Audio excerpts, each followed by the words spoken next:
ayat 17 sampai 25 insyaallah. Baiklah, saya bacakan terlebih dahulu. A'udzu billahi minasy syaithanir rajim. Bismillahirrahmanirrahim.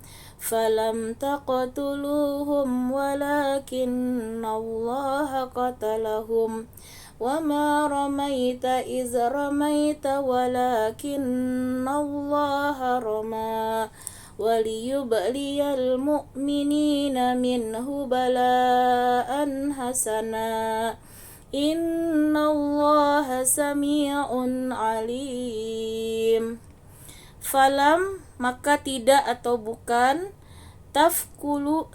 taqtuluhum, kalian membunuh mereka, walakinna, tetapi Allah qatalahum, dia telah membunuh mereka, wama, dan tidaklah, ramaita, engkau telah melempar, tatkala ramaita, engkau melempar, walakinallaha, tetapi Allah, rama, dia yang telah melempar, waliyubliyal mu'minina, dan dia hendak menguji orang-orang yang beriman, minhu balaan, darinya cobaan atau ujian, hasanan, yang baik. Innallaha, sesungguhnya Allah, sami'un alimun, maha mendengar, maha mengetahui. Nah, jadi di sini terkait ya peristiwa perang Badar, bagaimana akhirnya ya umat Islam itu kan dengan jumlah ya 313 berhasil ya memenangkan perang melawan 1000 pasukan dari kaum kafir Quraisy. Nah, di sini Allah jelaskan, maka sebenarnya bukan kamu yang membunuh mereka, melainkan Allah yang membunuh mereka. Dan bukan engkau yang melempar ketika engkau melempar, tetapi Allah yang melempar. Allah berbuat demikian untuk membinasakan mereka dan untuk memberi kemenangan kepada orang-orang mukmin dengan kemenangan yang baik. Sungguh Allah Maha mendengar, Maha mengetahui. Nah, dari ayat ini kita disadarkan ya oleh Allah bahwa segala apa yang kita capai ya di dunia ini, termasuk di sini contohnya kemenangan ya dalam berperang, terbunuhnya musuh ya, maka itu semata-mata karena Allah yang memenangkan ya pertempuran tersebut. Dan termasuk ketika musuh itu terbunuh, itu juga karena Allah mematikan. Nah, karena kalau bukan Allah yang mematikan ya, mau seperti apapun caranya kita membunuh ya tidak akan mati ya kalau memang Allah tidak mematikan orang tersebut. Maka di sini kita belajar untuk tidak merasa ujub ya, bangga ataupun merasa sombong ya dengan pencapaian yang telah kita lakukan. Karena semua yang kita capai ya di dunia ini semata-mata karena karunia Allah. Jangan pernah kita merasa hebat ya, atau kita merasa mampu melakukannya. Namun di sini Allah sadarkan semua itu karena Allah yang berkehendak ya. Termasuk di sini peristiwanya saat itu ya memang pasukan Islam dengan kekuatan yang sangat minim ya, kemudian jumlah yang sedikit. Nah, sebenarnya mereka itu kondisi yang sangat ketakutan sebenarnya ya, melihat musuh yang sangat banyak dan juga musuh yang sangat kuat ya dengan peralatan yang sudah sangat sangat siap ya, persenjataan segala macam. Namun di situ akhirnya Allah menangkan ya. Nah, maka di sini Allah ingatkan kemenangan itu karena karunia Allah. Nah, Rasulullah diantaranya diberikan Allah cara ya untuk mengalahkan musuh. Ketika itu Allah perintahkan Rasulullah mengambil ya segenggam kerikil ya, pasir kerikil, kemudian disuruh Allah melemparkan ya kepada musuh. Nah, ternyata dengan lemparan, sekali lempar itu sudah banyak musuh yang akhirnya mati ya, bergelimpangan, berjatuhan ya. Jadi luar biasa ya, kalau kita secara jahir melihatnya kan tidak mungkin ya, hanya kena kerikil kecil ya bisa meninggal. Maka disinilah Allah menyadarkan semua itu karena kehendak Allah ya. Nah, jadi kita benar-benar di dunia ini harus menyadari ya bahwa kita itu memang tidak mampu apa-apa ya, kecuali karena kekuatan ya, kehendak maupun anugerah dari Allah. Ini yang pertama. Kemudian Allah tegaskan tadi ya, Allah berbuat demikian ya, membinasakan mereka untuk memberi kemenangan kepada orang mukmin. Nah, jadi Allah berjanji di sini ya untuk orang-orang yang tulus beriman ya, beramal kepada Allah, maka Allah janjikan pasti menang. Artinya apa sih? Dia bangun tidur sendiri kah? Maaf. Artinya ketika kita sudah bersungguh-sungguh ya melaksanakan perintah Allah dengan sebaik-baiknya, tulus ikhlas, maka kemenangan itu sangat dekat. Jadi Allah itu akan memenangkan ya orang-orang Islam yang beriman dengan benar, beribadah dengan ikhlas, beramal soleh dengan yang terbaik. Allah janji pasti menang. Jadi kita tidak perlu khawatir sebenarnya, walaupun ya kalau melihat kekuatan kita umat Islam itu sangat jauh misalnya dibandingkan musuh. Nah, maka ini adalah janji Allah. Ketika orang-orang muslim itu sungguh-sungguh dengan keikhlasan ya, imannya benar-benar murni karena Allah, maka Allah janjikan kemenangan. Dan sebaliknya ketika ya terjadi kekalahan, itu kata Allah karena dosa-dosa kita sendiri. Nah, jadi yang membuat kalah ya pada perang Uhud itu karena beberapa pasukan itu kan, terutama yang di atas bukit ya. Yang di atas bukit itu disuruh Rasulullah kan bertahan ya, apapun yang terjadi kata Rasulullah di bawah, kalian tidak boleh turun sebelum Rasulullah perintahkan. Namun apa yang terjadi karena mereka melihat musuh itu udah pulang ya, sudah mengundurkan diri begitu ya musuh. Kemudian mereka melihat di bawah itu sudah bagi-bagi rampasan perang ya yang ditinggalkan musuh, maka mereka tergiur juga kan, akhirnya turun ya ke bawah. Sementara Rasulullah tidak membolehkan. Nah, maka musuh melihat ya, oh pasukan di pemanah di atas sudah tidak ada, maka akhirnya musuh berbalik. Nah, itulah yang menyebabkan kekalahan ya di perang Uhud. Nah, itulah pelajaran bagi kita ketika musibah yang terjadi pada kita ya, kemudian kadang sakit, apapun itu ya, itu adalah ujian dari Allah untuk mengembalikan kita supaya sadar ya akan dosa-dosa dan kesalahan kita. Karena tidak ada suatu pun ya musibah, penyakit yang menimpa kita, kata Allah ya di Asy-Syura ayat 30, kecuali karena dosa kita sendiri. Tapi Allah sayang sama kita ya, Allah ingin kita itu di dunia ini bersih dari dosa, sampai kata Allah kamu berjalan di muka bumi tanpa dosa. Maka dari itu Allah kirimkan ya ujian, kadang musibah ya ataupun kesusahan. Maka Allah ingin kita segera ingat ya, kembali lagi menyadari kesalahan kita dan segera bertobat. Itulah yang Allah inginkan.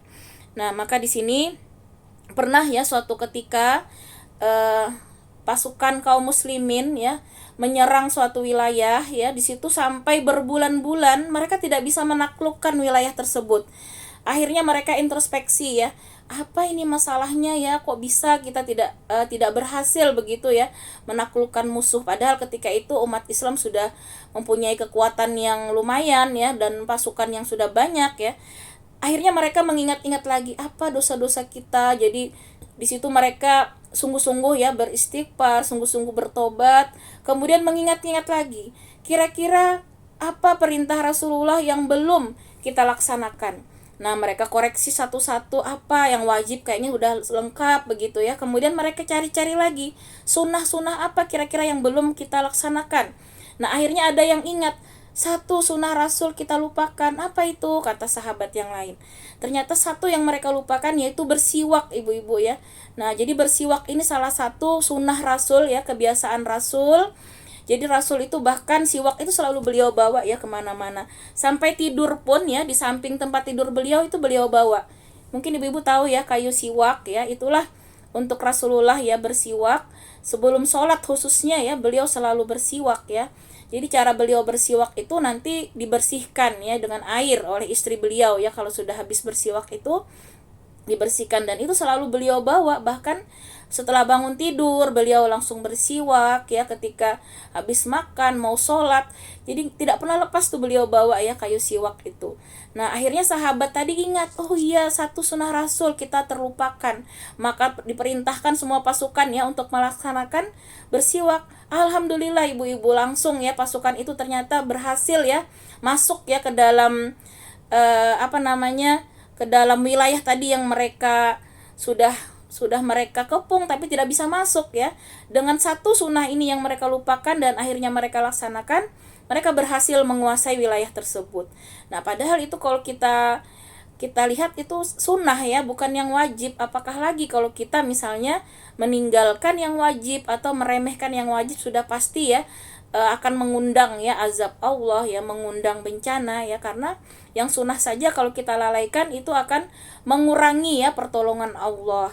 Nah, inilah tadi gambaran ya betapa pentingnya ya kita untuk senantiasa mengikuti apa yang diperintahkan Allah dan diperintahkan maupun dituntunkan Rasulullah. Walaupun perkara yang sunnah ya, kita tidak boleh meremehkan, apalagi sampai misalnya mengolok-olok ya. Kadang kan ada ya yang mengolok-olok, apa itu celana cingkrang misalnya, padahal itu kan sunnah Rasul ya. Seperti misalnya banyak lagi contoh yang lain ya sunnah Rasul. Maka itu kalau kita niatkan ya dalam rangka beribadah meraih ridha Allah, luar biasa ya. Nah, akhirnya ini pun pasukan tersebut menang ya, karena berusaha kembali melaksanakan sunnah Rasul yang kita mungkin menganggapnya remeh ya. Namun di sisi Allah ternyata sangat utama ya ketika kita bersungguh-sungguh mengikuti apa yang Rasulullah tuntunkan. Nah, kemudian kita lihat lagi di ayat selanjutnya ayat 18 ya, Al-Anfal. Zalikum wa annallaha muhinu kaidil kafirin. Zalikum, demikianlah, wa annallah, dan sesungguhnya Allah, muhinu, yang melemahkan, kaidil kafirin, tipu daya orang-orang kafir. Nah, jadi di sini demikianlah karunia Allah yang dilimpahkan kepadamu, dan sungguh Allah melemahkan tipu daya orang-orang kafir. Nah, jadi di sini Allah tegaskan ya bahwa kemenangan tadi ya itu merupakan karunia Allah semata, dan tipu daya orang-orang kafir itu akan Allah lemahkan ya. Jadi umat Islam itu tidak perlu gentar, tidak perlu takut ya, selama dia sudah bersungguh-sungguh, niat ikhlas, kemudian mengikuti apa yang Allah syariatkan, maka tidak perlu gentar dan tidak boleh mundur ya dari medan perang.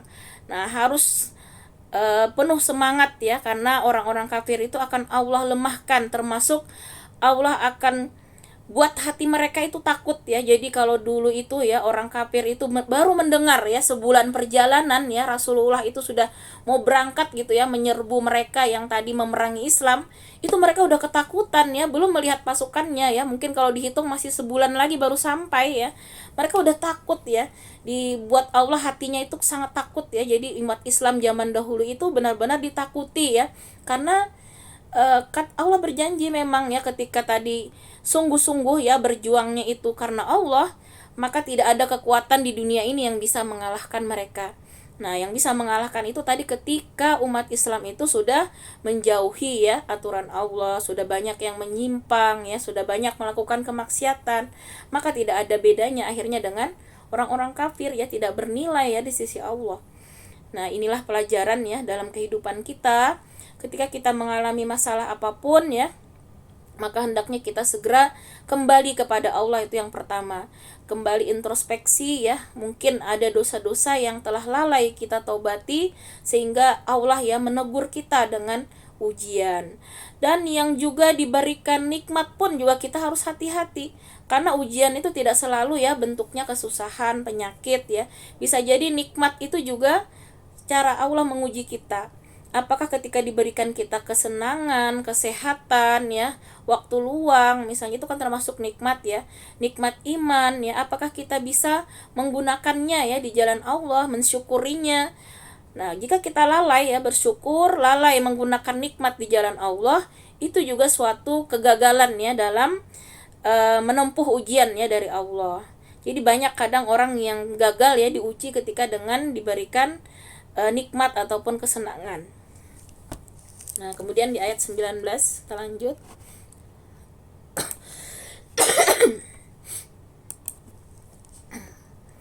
In tastaftihu faqad ja'akumul fath wa in tantahu fahuwa khairul lakum wa in ta'udu na'ud walan tughniya ankum fi'atukum syai'an walau kasurat wa annallaha ma'al mu'minin. In tastaftihu, jika kalian minta keputusan, faqad ja'akum, maka sungguh telah datang pada kalian al-fat, keputusan. Wa in tantahu, dan jika kalian berhenti, fahuwa, maka itu khairul lakum, lebih baik bagi kalian. Wa in ta'udu, dan jika kalian kembali, na'ud, kami pun kembali. Walan, dan tidak, tugnia, bermanfaat, ankum, bagi kalian, fi'atukum, kelompok atau pasukan kalian, syai'a walau kasurat, sedikit pun dan sekalipun dia banyak. Wa annallaha, dan sesungguhnya Allah, ma'al mu'minin, bersama orang-orang yang beriman. Nah, jadi orang-orang kafir ya, itu ketika mereka mau berangkat perang ya, yang dipimpin oleh Abu Lahab, dia berdoa, Abu Lahab ini ya Allah. Jadi mereka itu sebenarnya percaya ya bahwa Allah itulah yang menciptakan. Nah, jadi salahnya mereka itu tidak mau beriman ya, dan mereka menyembahnya berhala. Mereka tuh tahu betul bahwa Allah yang maha kuasa. Maka ketika berdoa ya, Abu Lahab ini juga berdoanya kepada Allah. Ya Allah, katanya, berilah keputusan yang terbaik. Siapa yang memutuskan silaturahmi, dia bilang ya, siapa yang, jadi dia menganggap kalau Rasulullah ya dengan sahabat itu memutus silaturahmi. Karena ketika mereka beriman kan ya, mereka hijrah ya, kemudian mereka putus hubungan antara ibu dan ayah, kadang dengan anak ya, karena ketika beriman mereka tinggalkan itu keluarganya ya, mereka hijrah ke Madinah ya, karena di Mekah itu mereka sudah terancam ya, sudah tidak bisa mengamalkan Islam dengan aman. Nah, maka Abu Lahab itu menganggap Rasulullah dan sahabat itu memutus silaturahmi ya. Kemudian dia bilang, siapa yang benar, putuskanlah, yang benar itu yang menang. Nah, maka di sini Allah jawab ya, bahwa keputusan Allah itu memang sudah datang kepadamu, yaitu berupa kemenangan orang Islam. Karena yang benar di sisi Allah itu adalah orang-orang Islam ya, Rasulullah dan para sahabat. Nah, maka di sini mereka akhirnya tahu betul ya bahwa Islam itulah yang benar, karena mereka melihat ya, dari doa mereka itu tadi, mereka menantang ya, minta keputusan, dan ternyata keputusan yang Allah berikan yaitu kekalahan ya kaum kafir. Nah, kemudian di sini Allah jelaskan, jika kamu meminta keputusan, maka sesungguhnya keputusan itu telah datang kepadamu. Nah, maka kata Allah, harusnya mereka, jika kamu berhenti memusuhi Rasul, kata Allah ya di sini, maka itulah yang lebih baik bagimu. Nah, jadi harusnya karena mereka sudah melihat ya keputusan Allah, yaitu berupa kemenangan ya kaum muslim, harusnya mereka sadar ya untuk kembali ya, berhenti ya memusuhi Rasul. Nah, maka kata Allah, maka itulah yang lebih baik bagimu. Dan jika kamu kembali, kata Allah, jika kamu kembali memusuhi tadi ya, memusuhi Rasulullah dan para sahabat, niscaya kami pun kembali akan memberi pertolongan kepada Rasulullah dan para sahabat. Artinya di sini Allah tidak akan pernah meninggalkan ya orang-orang beriman. Kalau mereka memusuhi, kembali lagi memusuhi, Allah pun akan selalu ya memberi pertolongan. Kemudian kata Allah, dan pasukanmu, kata Allah, tidak akan dapat menolak bahaya sedikit pun darimu. Nah, maka kata Allah, biar pasukan kamu banyak, biar istilahnya kamu punya kekuatan yang banyak ya, kekuatan yang luar biasa misalnya dibandingkan umat Islam, tapi kata Allah itu tidak akan bisa menolak bahaya darimu.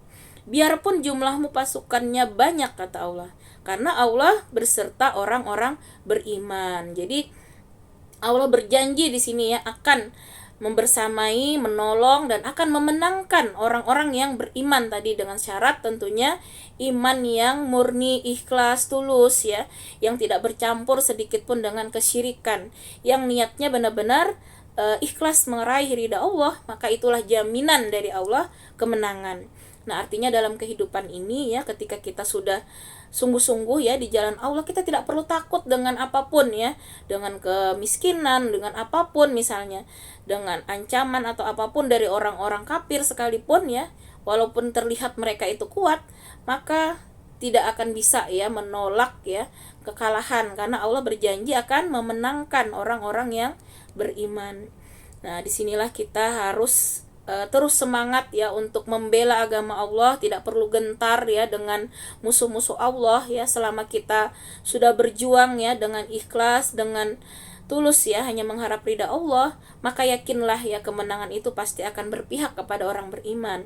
Adapun kalau kemenangan itu belum sampai ya, karena memang artinya kita belum layak ya. Jadi sehingga ketika kita masih dalam kekalahan ya, maka kita disitulah introspeksi diri ya, karena bisa jadi selama ini kita belum pantas ya untuk mendapat kemenangan tersebut. Jadi kita jangan buru-buru ya menyalahkan musuh, karena dibalik kekalahan itu karena dosa-dosa kita sendiri ya. Kemudian tadi karena ya banyaknya kelalaian kita mungkin ya. Jadi setiap ada yang menimpa kita ini dalam hal individu, misalnya musibah, apa tadi penyakit, mara bahaya yang mampir kepada kita, maka kita jangan buru-buru menyalahkan orang lain ya. Maka kita kembalilah introspeksi kepada diri kita sendiri. Pasti di situ ada yang ingin Allah perbaiki ya dari diri kita. Nah, kemudian di ayat selanjutnya ini, ayat 20 sampai 23 ini tentang larangan ya berpaling dari perintah Allah dan Rasul. Nah, betapa di sini Allah menegaskan kepada kita semua untuk bersungguh-sungguh ya mentaati perintah Allah dan Rasul-Nya. Karena Allah akan jelaskan bagaimana ya kedudukan ketika seseorang itu berpaling ya dari perintah Allah dan Rasul-Nya atau melanggar ya aturan Allah dan Rasul-Nya. Ya ayyuhallazina amanu ati'ullaha wa rasulahu wa la tawallaw anhu wa antum tasma'un. Ya ayyuhallazi, wahai sekalian orang-orang yang amanu, mereka beriman. Nih artinya kita nih ya yang mengaku beriman, kata Allah perintahnya, atiullah, taatlah kalian kepada Allah, wa rasulah, nah dan rasulnya, wala, dan janganlah, kata Allah di sini, tawallau, kalian berpaling, anhu, janganlah kalian berpaling dari Allah ya, darinya, wa antum, sedangkan kalian tasma'un, kalian mendengar. Nah, jadi kita sudah tahu ya kebenaran mendengar ya kalam Allah ya, hadis-hadis Rasul sudah kita pahami. Maka jangan pernah kita di sini ya, kata Allah, untuk berpaling ya dari perintah Allah dan Rasul-Nya. Namun kita harus di sini wajib ya untuk senantiasa mentaati Allah dan Rasul-Nya. Kemudian di ayat 21 Allah tegaskan lagi ya bagaimana gambaran orang yang berpaling ini. Wala takunu kallazina qalu sami'na wa hum la yasma'un. Wala, dan janganlah takunu, kalian menjadi kallazina, seperti orang-orang yang munafik. Qalu, mereka berkata, sami'na, kami telah mendengar, wahum, sedangkan mereka sebetulnya la yasma'un, mereka tidak mendengar. Nah, kita dilarang ya di sini untuk seperti orang munafik. Karena orang munafik itu kan kalau di hadapan ya, di depan Rasul ya, mereka itu sepertinya patuh, taat ya, kami mendengar gitu ya, mengatakan kami mengikuti seruanmu ya Rasul. Namun di belakang mereka mengingkari ya, hati mereka itu mengingkari. Jadi hanya di mulut saja ya keimanan mereka, sementara hatinya itu mengingkari ya keimanan. Nah, jadi jangan pernah seperti itu ya, mengaku mendengar ya, mengaku paham, tapi hatinya ya di belakang dia mengingkari kebenaran. Nah, ini sungguh buruk ya gambaran Allah ya orang munafik ini, karena memang balasan ya bagi orang munafik ini adalah neraka jahanam, bahkan yang paling dasar ya, sangat berat ya azabnya. Kemudian di ayat 22, inna syarrad dawabi indallahi summul bukmul lazina la yakilun. Inna, sesungguhnya, syarrad dawab, seburuk-buruk makhluk yang bergerak di bumi, indallah, di sisi Allah, as-summul bukmul lazi, ialah yang tuli, yang bisu, orang-orang yang la yakilun, mereka tidak menggunakan akal. Nah, jadi ini artinya secara bukan secara zahir ya bisunya ya. Jadi di sini ini manusia yang paling buruk nih di sisi Allah ya. Jadi Allah sangat murka ya manusia yang seperti ini, yaitu mereka yang tuli bisu dalam hal ya mendengarkan ataupun memahami kebenaran. Artinya mereka tidak gunakan telinganya ini untuk mendengar ya kebaikan. Kemudian bisu, tidak mau menyuarakan kebaikan. Jadi kalaupun mereka melihat kemungkaran, mereka tidak mau beramar ma'ruf ya, mendiamkan. Nah, ini juga bahaya sekali ya. Jadi Allah sangat murka tuh ya kalau kita tidak mau mengkaji Islam ya, merasa cukup misalnya dengan ibadah. Kita sudah cukup, saya sudah sholat, sudah puasa gitu ya. Jadi bukan cukup sampai di situ ya. Keimanan kita ini harus dibuktikan dengan menyambut seruan Allah di sini ya, untuk mendengarkan ya, terus belajar, artinya ya mendengarkan kalam-kalam Allah, hadis-hadis Allah, terus belajar. Karena kata Allah ya, utlubul ilmi minal mahdi ilal lahdi. Di dalam hadis ya, Rasulullah mengatakan, tuntutlah ilmu, kata Rasulullah ya, dari buayan sampai liang lahat. Jadi ulama sepakat ya, menuntut ilmu itu hukumnya wajib, seperti kita wajibnya sholat. Sehingga ketika kita meninggalkan ya menuntut ilmu ini, maka kita akan dikenai nantinya dosa besar ya di sisi Allah.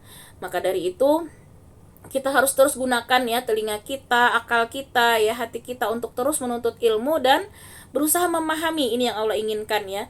Kita pahami ayat-ayat Allah, kemudian kita amalkan.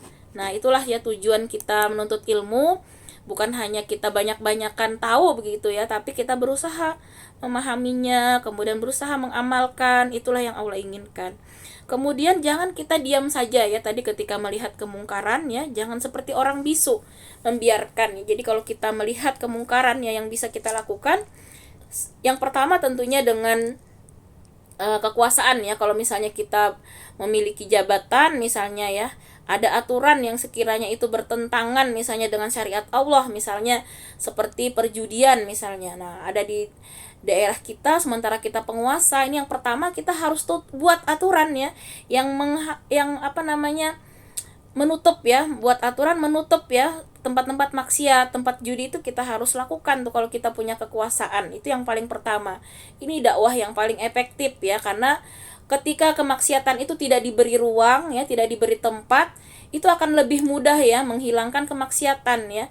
Jadi dengan aturan yang tegas ya, misalnya tadi ya penjualan minuman keras, kemudian lokalisasi itu ditutup ya, kemudian ditindak dengan hukum yang berat, itu akan lebih mudah. Maka dari itu penting sekali memang kita ya memiliki penguasa, pemimpin yang paham ya agama.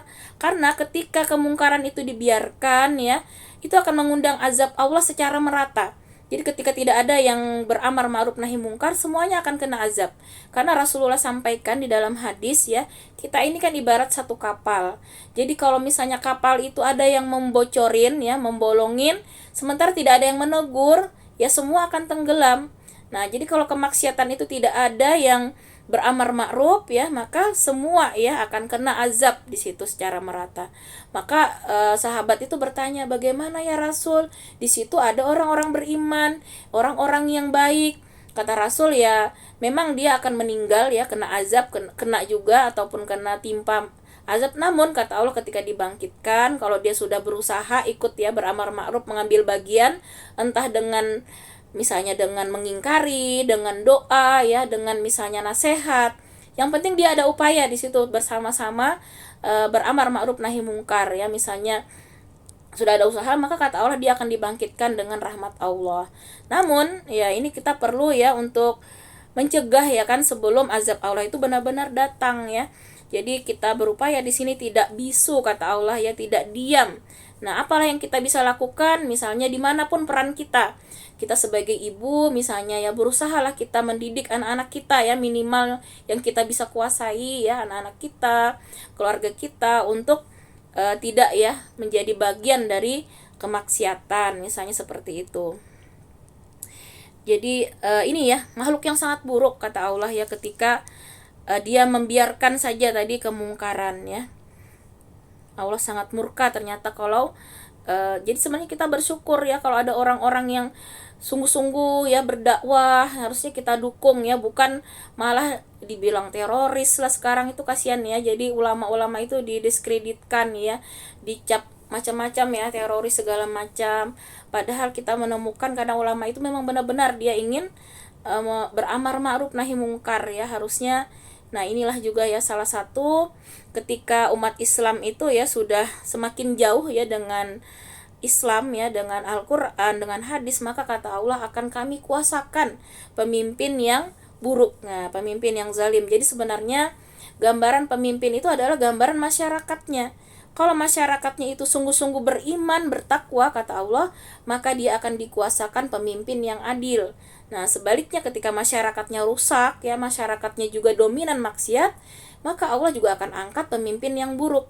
Nah, jadi itulah ya, kita kalau kita mau negara kita aman ya, kemudian tadi kata Allah ya, baldatun taibatun gafur ya, maksudnya yang tentram, yang makmur, sejahtera ya, maka kita bersama-sama harus mensolehkan ya, mensolehkan diri pribadi kita, mensolehkan keluarga kita ya, kemudian lingkungan masyarakat kita, dan kita berharap juga mensolehkan tentunya penguasa-penguasa kita ya, maupun pemimpin-pemimpin kita, karena Allah berjanji ya, ketika penduduk suatu negeri, kata Allah, beriman, bertakwa, maka Allah akan kuasakan pemimpin yang adil, pemimpin yang baik.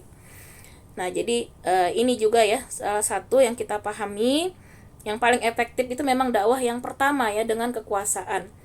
Kemudian dakwah yang kedua tadi dengan bil lisan ya, bil hal itu tadi dengan kekuasaan ya, kemudian dengan lisan, dengan berdakwah ya. Ini para ulama ya, ataupun siapapun sebenarnya, walaupun satu ayat ya kita bisa dakwahkan, itu tidak harus ya sampai yang paham betul ya, karena kata Allah, sampaikanlah walau satu ayat. Nah, jadi kita tetap diperintahkan untuk berdakwah semampu kita, apa yang kita bisa ya. Kemudian yang terakhir tentunya yang paling lemah ya, ketika mengingkari kemudian hanya dengan doa. Namun kita jangan menyepelekan juga doa ya. Doa ini pun kalau di situ sungguh-sungguh ya, kuat doanya, maka musuh itu juga akan bisa Allah kalahkan ya dengan doa yang kuat. Maka jangan pernah kita berhenti untuk terus berdoa ya kepada Allah untuk ya supaya negeri kita ini senantiasa ya Allah berikan rahmat ya, Allah berikan berkahnya ya, sehingga kita selalu dalam keamanan ya, ketentraman beribadah. Nah, kita sudah melihat ya di belahan-belahan negara lain ya, banyak umat Islam yang hidupnya susah ya, seperti Rohingya itu ya, kasihan ya, mereka sampai diusir ya, sampai mereka harus naik kapal-kapal kecil ya, mencari tempat yang aman. Itu kan sudah luar biasa ya, ujian yang sangat berat dari Allah. Maka dari itu kita belajar ya untuk bisa tetap, supaya Allah limpahkan keberkahan ya, pertolongan kepada negeri kita ini, maka bersama-samalah kita saling mensolehkan tadi ya, mensolehkan keluarga, mensolehkan diri kita, masyarakat, dan juga lingkungan kita. Nah, kemudian di ayat selanjutnya, ayat 23, walau alimallahu fihim khairan la asma'ahum walau asma'ahum latawallaw wa hum muridun. Walau, dan sekiranya, alimallah, Allah mengetahui, fihim, pada mereka, khairan, ada kebaikan, la asma'ahum, niscaya dia jadikan mereka dapat mendengar. Walau, dan kalau, asma'ahum, dia jadikan mereka dapat mendengar, latawallaw, niscaya mereka akan berpaling, wahum, sedangkan mereka mu'ridun, orang-orang yang berpaling. Nah, jadi di sini Allah tahu betul ya hati-hati manusia. Jadi kalau manusia itu memang ada kebaikan di dalam hatinya ya, pasti Allah akan berikan dia petunjuk hidayah. Nah, sebaliknya orang yang di dalam hatinya itu memang busuk ya, tidak ada kebaikan, ya seperti itu kata Allah, mereka akan berpaling walaupun mendengar ya nasihat, ayat Allah, itu tidak berpengaruh kepada mereka. Nah, jadi kita hati-hati sekali ya dengan hati ini, karena yang menguasai hati kita ini Allah ya. Jadi betapa kata Rasulullah, aku sangat takut ya, Rasulullah yang dijamin saja ya masuk surga itu sangat takut hati beliau itu berpaling ya dari Allah, sangat takut. Karena hati kita ini kata Rasulullah di genggaman Allah, sangat mudah bagi Allah untuk memalingkan kita dari kebaikan. Karena itu jangan sampai ada keburukan di hati kita sedikit pun. Karena kalau kita biarkan ya keburukan di hati kita, penyakit ya di hati kita, ini kalau tidak diobati, itulah yang lama-lama akan memalingkan kita ya dari Allah. Yang akhirnya Allah palingkan hati kita dari petunjuk hidayah dari Islam. Nah, jadi jangan pernah kita mentolerir ya kalau ada maksiat ya, kita dosa-dosa, walaupun kita anggap kecil, maka jangan pernah kita menganggap kecil ya. Segera bertobat, karena wajib hukumnya ya bertobat atas segala dosa. Jangan menunda-nunda, karena ini ya mengerikan sekali ya kalau sampai dipalingkan Allah ya. Nauzubillah min zalik ya. Maka dari itu Rasulullah senantiasa tadi berdoa ya, yang paling sering beliau ucapkan saya sudah pernah sampaikan, ya muqallibal qulubi sabbit qalbi ala dinika wa ala ta'atik subhanaka inni kuntu minaz zalimin. Itu yang terus Rasulullah paling sering diucapkan. Jadi Rasulullah saja sangat khawatir, takut sekali kalau iman ini sampai berpaling ya, apakah lagi kita ya yang tentunya banyak sekali ya kekurangan ya. Maka jangan pernah kita lalai ya untuk senantiasa membersihkan hati kita dari segala macam penyakit maupun dosa-dosa. Jangan pernah dibiarkan ya penyakit iri, dengki ya, kemudian sombong misalnya, atau misalnya ya penyakit hati ya, ujub ataupun gibah, kadang dosa apapun ya, segera kita bertobat kepada Allah, karena berbahaya sekali ya. Penyakit hati inilah yang membuat Allah akhirnya memalingkan kita dari kebenaran, dari hidayah. Karena Allah tahu betul ya. Jadi kalau orang-orang yang sudah bermaksiat sampai terbongkar begitu ya, sampai terekspos, itu pasti dia sudah sangat kronis ya, ibaratnya penyakit itu sangat sudah ibaratnya hatinya itu benar-benar busuk sudah, sehingga terbongkar. Karena kalau maksiat itu masih ada rasa malu ya, kemudian dia masih berusaha bertobat, menutupi, nah masih ada penyesalan, maka Allah masih tutupi itu ya kekurangan. Tapi kalau sudah sampai terekspos ya kemaksiatan, itu berarti dia sudah terlalu sering bermaksiat sehingga Allah murka, yang akhirnya Allah bongkar ya aibnya. Namun kita juga di sini tidak serta-merta ya menghujat ya orang yang bermaksiat seperti itu. Namun kita harus lebih pada introspeksi diri untuk berlindung kepada Allah ya. Jangan sampai Allah menjadikan kita seperti itu ya. Dan kita tidak membenci orangnya sebenarnya ya, justru yang kita benci perbuatannya yang melarang Allah. Namun kita di situ tetap mendoakan ya, kalau selama dia mengaku muslim, mengaku Islam ya, kita tetap mendoakan kebaikan ya. Bisa jadi nanti dia bertobat ya. Maka kita juga jangan pernah merasa lebih baik ya ketika melihat orang-orang yang bermaksiat seperti itu. Tapi kita segeralah berlindung kepada Allah untuk tidak terjadi ya kepada kita dan juga keluarga kita khususnya.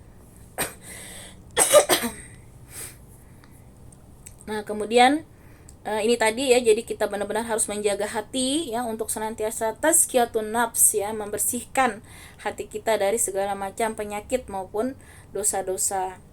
Nah kemudian di ayat 24-25 ini kembali ya Allah tegaskan kewajiban ya, kewajiban kita untuk mentaati perintah Allah dan Rasulnya.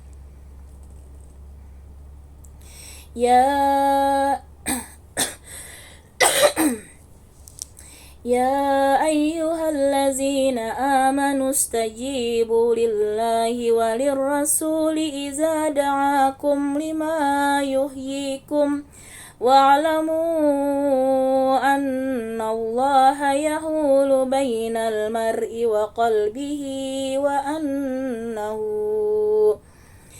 annahu ilaihi tuhsyarun.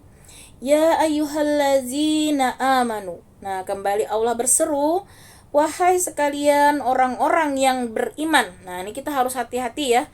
Kalau ada ayat begini nih langsung kita merasa kita nih yang dipanggil ya. Jangan memandang oh itu zaman Rasul, tidak ya. Jadi setiap ada seruan ketika kita mendadaburi Al-Quran, inilah kita yang diperintahkan Allah ya. Tidak perlu mikir kesana kemari. Ini Allah artinya merintahkan kepada kita nih, kita yang merasa beriman, yang mengaku beriman. Maka kata Allah, astajibu lillah, kalian jawablah ya, penuhilah kepada Allah, walir rasul, dan kepada Rasul, iza da'akum, apabila dia memanggil kalian, lima, kepada apa yang yuhyikum, menghidupkan kalian, wa'lamu, dan kalian ketahuilah, annallah, sesungguhnya Allah, yahulu, dia membatasi bainal mar'i, antara seseorang, wa qalbihi, dan hatinya, wa annahu, dan sesungguhnya, ilaihi, kepadanya lah, tuhsyarun, kalian akan dikumpulkan. Nah maka di sini Allah tegaskan ya, kalau kita mendengar ayat-ayat perintah misalnya ya, perintah, maka segeralah kita laksanakannya semampu kita ya, semaksimal mungkin berusaha untuk melaksanakan dengan sebaik-baiknya. Begitu juga kalau ada larangan ya, baik dari Allah maupun dari Rasul ya, dari Al-Qur'an maupun dari hadis, maka kita harus bersungguh-sungguh di situ ya, menjauhi larangan tersebut. Kalaupun misalnya kita tersalah ya, terhilap, segera bertobat. Jangan pernah kita melalaikan ya panggilan Allah maupun panggilan Rasul. Nah, jadi ini dicontohkan ya ketika misalnya kita diamanahi ya suatu hal yang baik, misalnya di situ kita bisa bermanfaat ya untuk kepentingan agama misalnya ya, kepentingan umat. Maka kalau selama itu suatu pekerjaan yang baik ya, selama kita mampu ya, bahkan kita usahakan, kita mampukan gitu ya, maka itu luar biasa Allah senang ya. Nah, makanya di sini Masya Allah ya, ibu-ibu yang bisa berkontribusi ya di masyarakat, misalnya aktif membantu di posyandu ya, misalnya membantu kegiatan di sekitar, Masya Allah ya, itu luar biasa kalau kita niatkan karena Allah. Ini termasuk ya ketika diberi amanah ya, sama panggilan kebaikan, artinya ya kita diberi kesempatan berbuat baik, maka itu menjadi pahala ladang amal yang luar biasa ya, luar biasa besar di sisi Allah. Nah, apapun misalnya profesi kita ya, misalnya kita bekerja dimanapun, misalnya pelayan masyarakat, atau misalnya seorang ibu rumah tangga pun ya, di dalam melayani keluarganya misalnya, itu kita niatkan ya, ikhlas, diikhlaskan ya, bukan hanya mengharap misalnya balasan disayang anak, disayang suami misalnya, atau balasan gaji misalnya, atau balasan uang ataupun penghargaan, maka nilainya akan jauh lebih besar ya. Justru nanti kata Allah, kalau kita mengejar akhirat, justru dunia itu yang akan tunduk ya, mengejar kita. Nah, maka fokuslah ya ketika kita melakukan sesuatu, niatkan dulu yang pertama ikhlas ya, kemudian lakukan yang terbaik karena Allah semata. Perkara nanti mau dikasih Allah bonus misalnya ya, gaji yang besar misalnya, atau disayang keluarga tadi bagi ibu rumah tangga, itu bonus saja ya, karena kita bekerjanya untuk Allah. Nah, kalau kita niatnya bekerja untuk Allah, itu luar biasa ya balasan Allah. Walaupun di dunia kadang secara zahir itu tidak banyak misalnya, tapi itu akan Allah simpankan nantinya menjadi simpanan investasi amal yang kita akan kaget nanti ya, luar biasa ganjarannya. Nah, karena itu di sini ya kita perlu memahami setiap ada kesempatan ya melakukan kebaikan, maka kita ingat ini ya, berarti ini Allah telah memilih kita untuk mendapatkan ladang amal, ladang pahala. Nah, jadi sedapat mungkin kita berupaya ya untuk bisa menyambut tadi seruan, karena pada hakikatnya ya, apa yang kita dapati amanah ya, kemudian yang tentunya dialamatkan kepada kita pasti tidak salah ya. Allah memilih kita artinya untuk menjadikan kita itu mendapat pahala yang besar. Nah, jadi Masya Allah ya, semua kesempatan itu luar biasa ya, jangan pernah kita sia-siakan di sini. Nah, kemudian tadi di sini juga Allah jelaskan, wahai orang-orang yang beriman tadi ya, penuhilah seruan Allah dan Rasul. Nah, jadi jadi ketika itu ya, perintah berperang ya, walaupun berat ya, tapi karena Allah dan Rasul yang memerintahkan, maka sami'na wa ata'na ya, harus patuh ya dan taat. Nah, karena kata Allah, yang menyuruhmu itu adalah yang memberi kehidupan ya.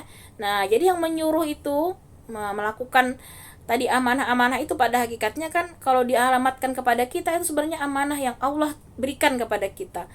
Kita anggaplah ini adalah suatu amanah dari Allah, maka kita menunaikannya pun niatnya karena Allah, bukan karena nggak enak misalnya sama Bu RT, mohon maaf misalnya ya, kita misalnya mau membantu karena kita merasa nggak enak. Tidak ya, kita harus luruskan, oh ini amanah nih dari Allah, saya diberi kesempatan di sini untuk mengumpulkan investasi amal, maka niatkan ya ibadah karena Allah. Maka itulah yang Allah inginkan ya dari kita ya, dari ayat 24 ini.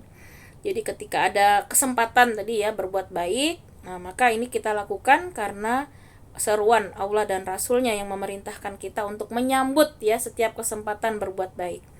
Nah, kemudian di sini Allah tegaskan, Allah yang membatasi antara manusia dan hatinya, sesungguhnya kepadanya lah kamu dikumpulkan. Nah, ini sama tadi ya, jadi seperti tadi Allah jelaskan bahwa hati kita itu benar-benar Allah yang menggenggam. Nah, jadi kalau kita misalnya menemukan ya anak kita lah misalnya susah diatur gitu ya, kita jangan buru-buru marah ke anak kita. Yang paling pertama kita ingat, yang menggenggam hati ya anak kita itu adalah Allah. Maka kita dekatilah yang maha memiliki ya, yang maha menggenggam hati anak kita. Kita di situ sungguh-sungguh berdoa, sholat ya, sungguh-sungguh meminta ya kepada Allah yang membolak-balikan hati ya Allah gitu ya. Mudah-mudahan engkau lembutkan ya hati anakku sehingga dia bisa menjadi patuh gitu ya, taat kepada orang tua, jadi anak yang qurrata ayun misalnya. Jadi inilah kita pahami karena yang menggenggam hati ya seseorang itu adalah Allah. Termasuk juga misalnya kita menemukan teman kita nih, misalnya teman kita ini tidak senang ya kita karena mungkin sifatnya kurang baik, maka kita berdoalah kepada Allah, semoga Allah yang membolak-balikan hati ini membolak-balikan hatinya kepada kebaikan, kepada petunjuk, kepada hidayah.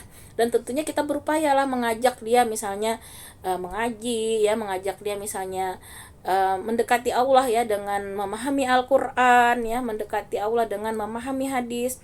Nah, itulah yang bisa menyelamatkan ya hati kita supaya senantiasa istiqomah. Maka dari itu kita harus hati-hati nih, jangan jauh-jauh ya dari Al-Qur'an. Jangan jauh-jauh dari belajar ya ilmu agama. Karena kalau kita menjauhi ya syariat Allah ini, itulah yang membuat hati kita ini lama-lama sakit ya. Kemudian kalau sudah sakit mati. Nah, ini yang bahaya sekali ya, kalau sudah sakitnya parah bahkan hatinya mati. Jadi hati yang mati itu ya tidak ada pengaruh, selalu saja ada alasan ya, nggak diajak ngaji, aku sibuk, anakku nih sibuk, suamiku sibuk, pasti kata Allah, nanti kita lihatlah di ayat selanjutnya. Jadi ada saja karena dunia itu kata Allah. Jadi jangan dikira ya anak, harta ya, keluarga itu bisa jadi menjadi fitnah, artinya penghalang-penghalang kita untuk dekat kepada Allah. Maka itu kita juga harus waspada, ingat ya, jangan kita memudah-mudahkan ya untuk uzur. Nah, jadi Allah tuh tahu betul ya kita sebenarnya bisa loh, tapi kita aja yang buat-buat alasan. Kadang ya anak lah dijadikan alasan, kesibukan lah dijadikan alasan ya. Jadi hati-hati nih ya, karena Allah yang menggenggam hati kita, Allah yang tahu betul ya apa yang ada di hati kita, dan Allah pun tahu sebenarnya kita itu mampu, tapi kitanya yang tidak ada kemauan.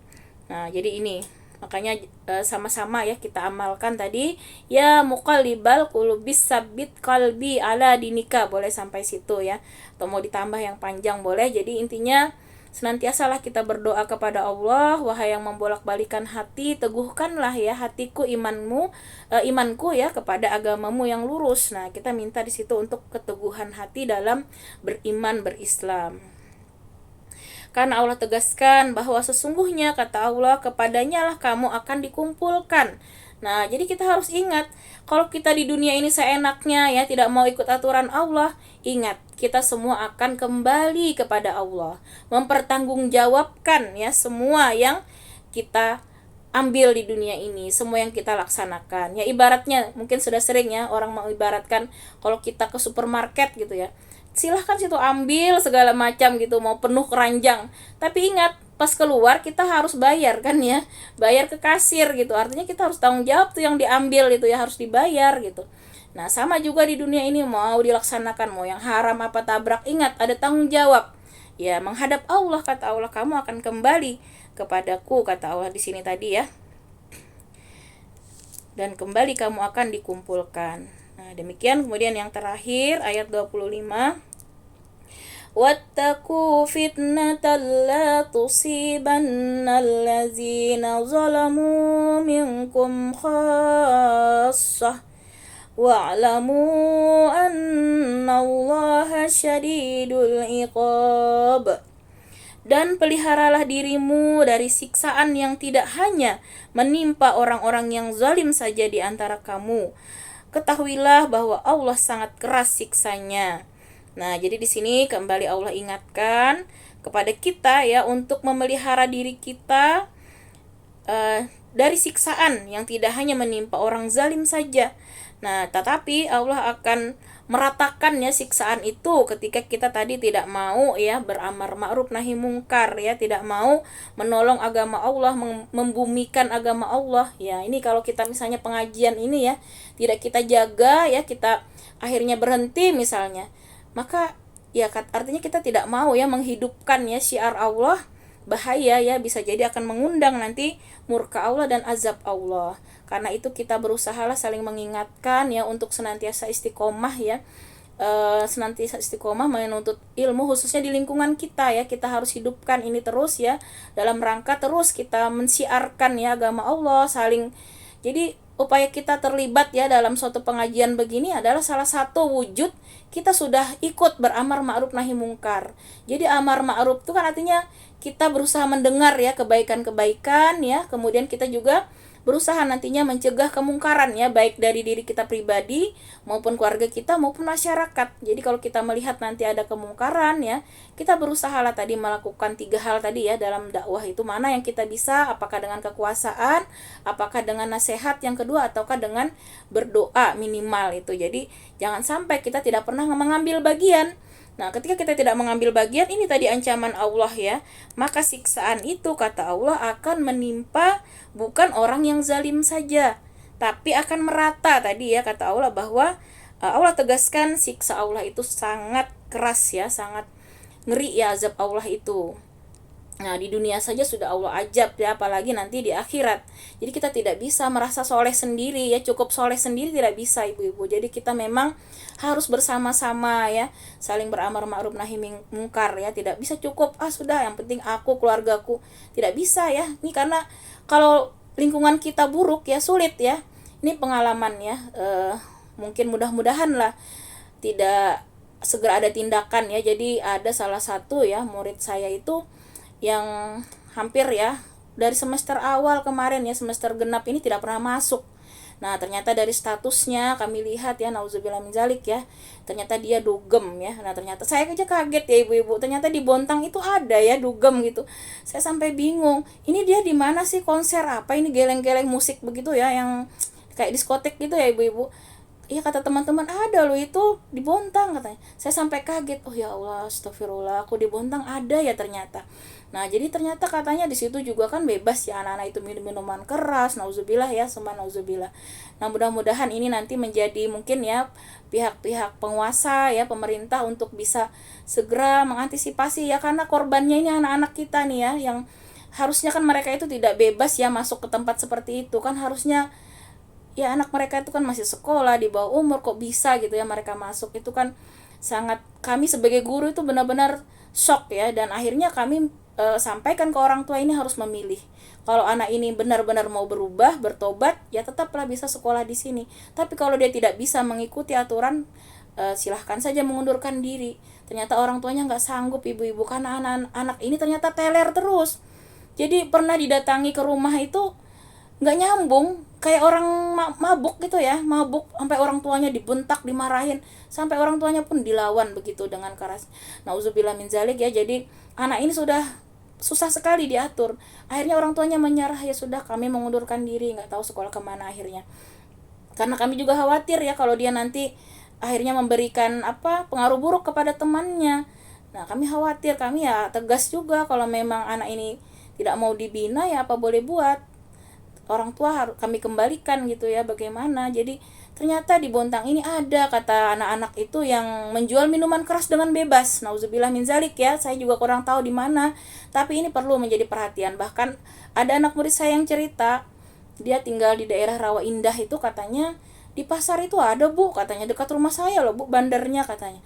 Ya Allah, ternyata ada loh ibu-ibu ya, anak-anak itu bisa bebas beli begitu ya, narkoba. Nauzubillah min zalik ya.